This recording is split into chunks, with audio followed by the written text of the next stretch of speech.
हाय, मैं कमलेश डाल। मैं एक ज्वेलरी डिज़ाइनिंग इंस्टीट्यूट रन करती हूँ। ये वीडियो सिर्फ़ और सिर्फ वुमेंस के लिए है या गर्ल्स के लिए है। अगर आप मैन हैं तो definitely you can skip the video because may be मेरा पॉइंट ऑफ व्यू आप लोगों को समझ ना आए। ओके, 2 दिन पहले मेरे इंस्टीट्यूट में एक इंक्वायरी आई। इंक्वायरी ये थी, दोनों हस्बैंड वाइफ थे। हस्बैंड अपनी वाइफ के कोर्स के रिगार्डिंग बात करने आए थे। वो चाहते हैं कि उनकी वाइफ एक करियर ओरिएंटेड कोर्स करे। 6 मंथ का कोर्स होता है बेसिकली। वो ये भी चाह रहे हैं कि 1 घंटे का ट्रैवलिंग का है उनका रास्ता, तो वो 1 घंटे आए और ट्रैवलिंग करके और यहाँ पे सीखे और आफ्टर दैट घर जाके असाइनमेंट्स एंड ऑल जो भी है, मतलब पूरा 6 मंथ का कोर्स प्रॉपर्ली वो करें।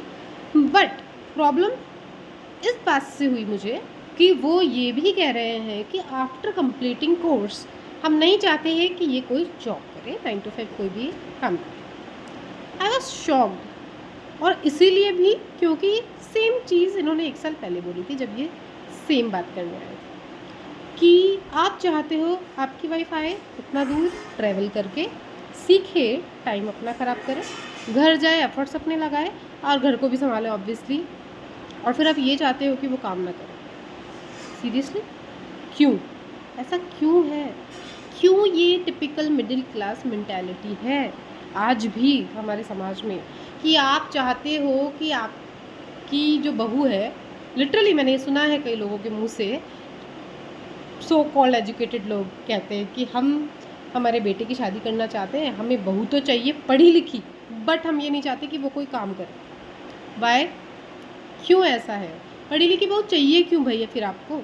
दूध का हिसाब रखने के लिए? वो तो एक 5वीं क्लास पास भी कर लेगी, तो आपको क्यों पोस्ट ग्रेजुएट या कोई अच्छा सा कोई एक डॉक्टरेट या फिर कोई सीए इस टाइप की आपको बहू चाहिए जब आपको उसको काम ही नहीं कराना है? तो क्यों चाहिए एजुकेटेड बहू? भाई अच्छी सी लड़की ढूंढो, सुंदर सी, और क्यों पूछते हो उसकी एजुकेशन क्या है जब आपको उससे कोई लेना देना ही नहीं है? तो क्योंकि छोटा मोटा काम तो कोई भी कर लेगी, दूध का हिसाब तो कोई भी रख लेगी, 5वीं तक के बच्चों को तो कोई भी पढ़ा लेगी, और 5वीं के बाद बच्चे वैसे भी आपकी नहीं सुनते, आपको खुद पढ़ाने लग जाते हैं। तो कोई सेंस नहीं है ना। और आप खुद पढ़े लिखे हो, अपनी लाइफ में बहुत अच्छा कुछ कर रहे हो, और आप में इतना सा सेंस नहीं है कि आप ये अपनी वाइफ के लिए भी अप्लाई कर सको। तो पता है क्यों? प्रॉब्लम ये है कि उन लोगों को ये लगता है, एक्चुअली इन लॉज को ये लगता है कि अगर बहू 9 to 5 की जॉब पे निकल गई तो दिन में जो घर का बाकी का काम होता है ना, कि कोई गेस्ट आया तो चाय पानी पिलाना है, खातिरदारी करनी है, ये कौन करेगा? मैं कह रही हूँ आपको, यही पॉइंट है, यही प्रॉब्लम है।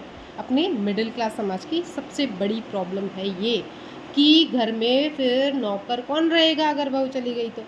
भाई सिंपल सी बात है, अगर आप किसी की खुशी का और एक्सपेक्टेशंस का ध्यान रखोगे तो कोई आपकी का ध्यान रखेगा ना।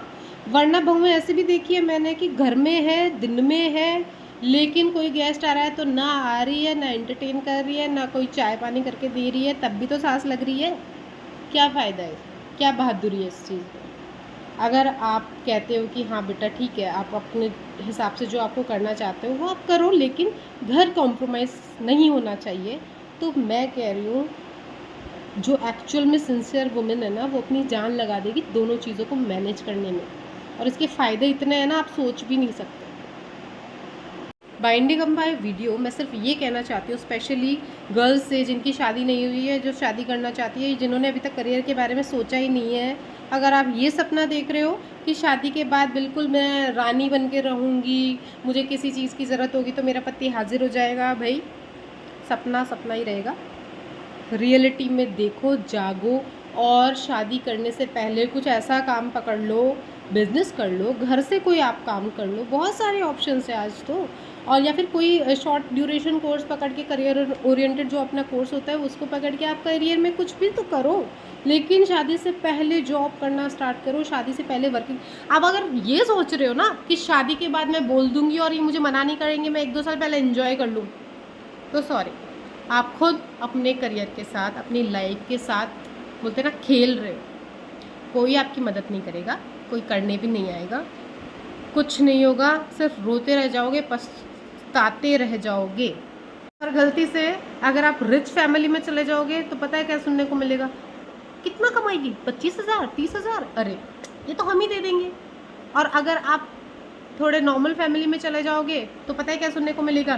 कि अच्छा नौकरी करेगी, फिर कल को मेड रखेगी, और फिर सब समाज वाले क्या सोचेंगे कि ये मेड इसी ने रखी होगी, ये बहू के पैसे। तुम्हें बहू के पैसे नहीं चाहिए तो मत लो ना, जो वो कमा रही है उसको खुद को उड़ाने दो ना खुद के ऊपर। दिक्कत क्या है, क्या दिक्कत है, क्या प्रॉब्लम है? लेकिन इस समाज में औरत ही औरत की दुश्मन है, और ये बिल्कुल बिल्कुल 100% फैक्ट है। अगर कोई सास बहू को ये कह देना कि बेटा कोई बात नहीं, तू मेरी बेटी है, बोलने के लिए नहीं, एक्चुअल में फील करना पड़ता है कि तू मेरी बेटी है, जो तेरी इच्छा हो वो कर। क्यों आप अपने बेटे को अलाउ नहीं करते हो? क्या कभी बेटे को बोला है कि भाई तेरी शादी है, देख 2 महीने तो नौकरी तुमको छोड़नी पड़ेगी, उसके बाद देख लेना तुम्हें करनी हो तो?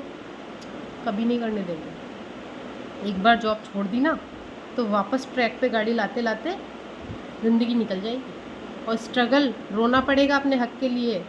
तो यह गवर्नमेंट की स्कीम है ना, बेटी बचाओ बेटी पढ़ाओ। मैं तो कहती हूँ उसके साथ साथ ये भी ना होना चाहिए कि पहले बेटी को अपने पैरों पे खड़ा करके सक्षम बनाओ। सिर्फ पढ़ाने से कुछ नहीं होता है। पढ़ाने के बाद आपने शादी कर दी और फिर वो सिर्फ इस चीज़ के लिए लड़ती रह जाएगी आधी ज़िंदगी तो, कि मुझे प्लीज़ कुछ करने दो, प्लीज़। क्यों प्लीज़ वो क्यों बोले? और किसी की कोई जिम्मेदारी नहीं है। आपकी बेटी आप पढ़ा रहे हो, पानी की तरह पैसा लगा रहे हो, वो अपनी लाइफ में इतना पढ़ रही है, बचपन से मेहनत कर रही है, स्ट्रगल कर रही है, अच्छे मार्क्स ला रही है, निकल रही है, उसकी कोई उसके लिए आपकी रिस्पॉन्सिबिलिटी नहीं है कि। और एक मज़े की बात ये और है कि कई माँ बाप ऐसे होते हैं कि वो बोलते हैं कि पढ़ा दिया हमने, लिखा दिया, एजुकेटेड कर दिया बहुत अच्छे से, अब तुम्हें जॉब करनी है, शादी के बाद करना। क्यों? अब लड़कियों तुम ये सोचो कि जो माँ बाप तुम्हें पैदा करने वाले ही नौकरी नहीं करने देते, तो ससुराल वाले तो कहाँ करने देंगे? अपने करियर के लिए, अपनी लाइफ के लिए तुम्हें खुद को खड़ा होना पड़ेगा, कोई आपका साथ नहीं देगा। और ये जो इंक्वायरी आई है ना, ये कभी आएंगे भी नहीं, मुझे पता है। इसीलिए moral of the story, please don't take yourself for granted, क्योंकि बाद में पछताने के अलावा आपको कुछ नहीं मिलेगा। अगर सीरियसली आप लाइफ में सिर्फ आराम करने के लिए नहीं आते, और मैं ये नहीं कहती कि घर में जो लेडीज़ रहती है वो आराम करती है, बिल्कुल नहीं करती है। जिस दिन मैं छुट्टी पे होती हूँ मैं भी पूरे दिन काम करती हूँ, पता नहीं चलता घर में। लेकिन अगर आपने ये माइंडसेट कर लिया है कि मुझे 9 to 5 निकल के कहीं काम करना है, तो चीज़ें मैनेज होती है। और शायद जो सारे दिन घर में रहते हैं उससे भी ज़्यादा अच्छा आपका मैनेजमेंट स्किल हो जाता है। करके तो देखो, अपनी लाइफ के लिए सोचो, आगे बढ़ने के लिए सोचो। और फिर भी अगर आपको लगता है कि यार हमने आज तक इस चीज़ पे गौर नहीं किया, अब हम क्या ही कर सकते हैं, तो आप मुझे मैसेज डालो, आप मुझे बताओ कि क्या प्रॉब्लम है। I will definitely try to help you guys, but don't take yourself for granted. Thank you.